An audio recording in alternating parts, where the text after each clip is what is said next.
From a light-skinned girl to a dark-skinned brother, shade doesn't matter, heart makes the lover.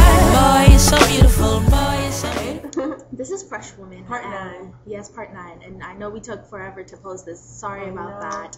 We've been uber busy. Mm-hmm.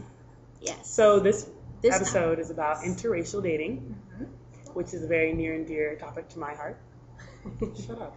That's so So first we're going to talk about why a lot of people of different races don't mix. And the most common example I can come up with is a black man and a white woman.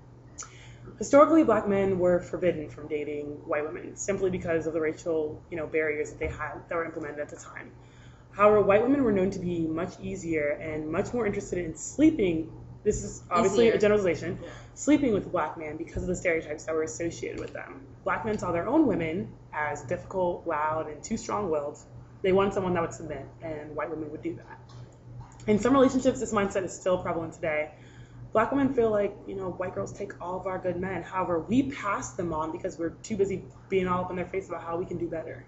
Yeah, we're really uppity about something. And if you think it's interesting how black women or black women feel that way, and it's like a lot of Asian and Middle Eastern cultures tend to keep it in the family with the bloodlines because they are not allowed to mix. The culture is still very strict. Today we're a little more free, but their culture is still very close-knit. Their range is a little close to mine. So I think, Bianca, why won't they switch, reverse? Well, black women, we won't cross the race lines as black men will. Why? Because we're busy looking for the ideal black man. The Renaissance man. He has to be tall, dark, and handsome.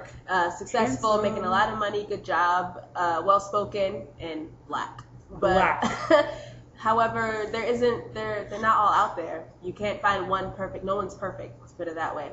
So we're just passing up on good men in different races because we're holding on to unfair and biased standards. Exactly. I don't know. I mean, I know a lot about interracial dating, and I've crossed lines and I've stayed within, and both of them I really don't see a lot of negatives to. But I know Kadesh has some different. Well, I mean, things. I can't really speak for a general race. Clearly, you guys know I'm Ethiopian, and I can kind of sort of speak for them, but I can't. Like I said, I can't speak for everyone.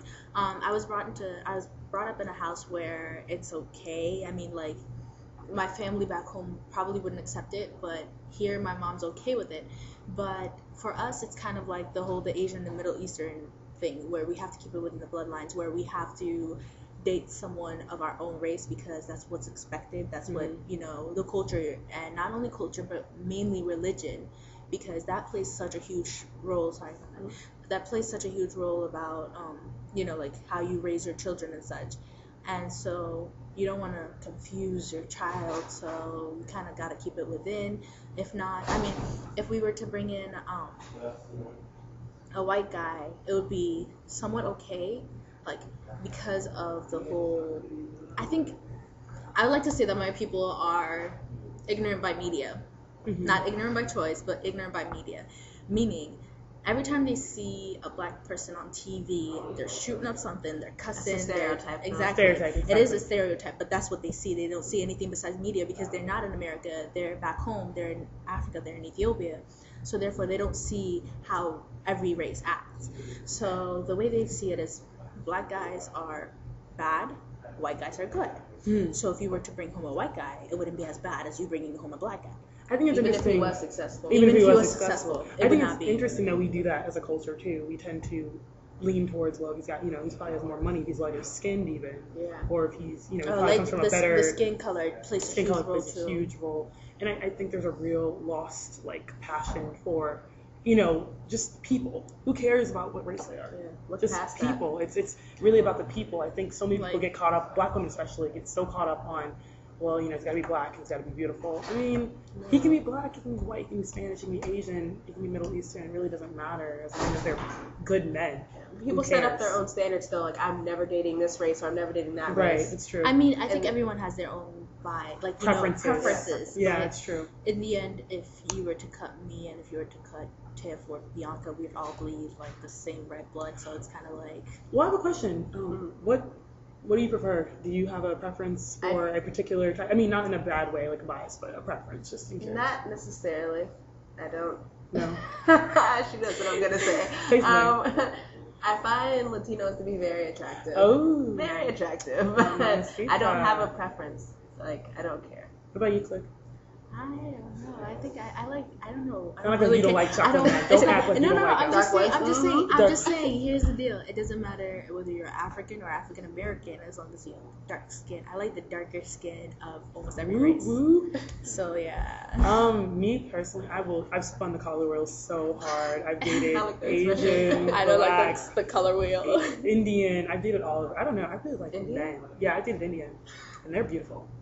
But I've dated a lot of different races. I even had a guy one time. His name was Wimbo Sue, and I couldn't go in his house because the Asian family was not okay with black women. So going back to that, it just depends on how you're raised and that type of thing. But I think the main point of this video is that we want you guys to open up.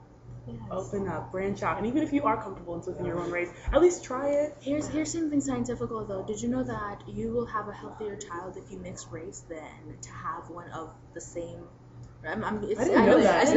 I'm being so serious. They're immune to more diseases and such, and like I can't remember what it was, but like it was something I researched in high school, and so. You might want to Very interesting. I didn't know that. America's growing more diverse and diverse every day. It was in my biology class, and my teacher was like, it's best that you mix race because then your child will be healthier and will live a longer life. Interesting. So think about your kids, man. Yeah. And think about your lives and what you're representing. If you are a symbol of love, whether you're the same race or different races, it's beautiful. So I think that's pretty much please it. don't write a race off. I'm sorry. She said don't write a race off. I have to put that in there because I'm discriminated against because I'm Ethiopian. Everyone thinks that I hate black people. Mm-hmm. Considering the fact that I have 2 friends that are okay. I don't see how I hate black people, but our races tend to be seen as those people who think they're better than us. That's true. And please don't let the first person you meet of a certain race define the whole race. Yeah, don't generalize them, please. People do all the time. Don't generalize them. Which is very sad. Yeah, so... and not all Africans are black, hairless, and okay, around. keep your mind open. Okay. She's jumping. Okay, sorry. Keep your mind open. Look past the color. Yeah, look past the color of skin. Doesn't matter anymore. All right, so you guys have a good night, day, morning. Whatever your time is. Bye. Bye. My baby, it don't matter if you're black or white.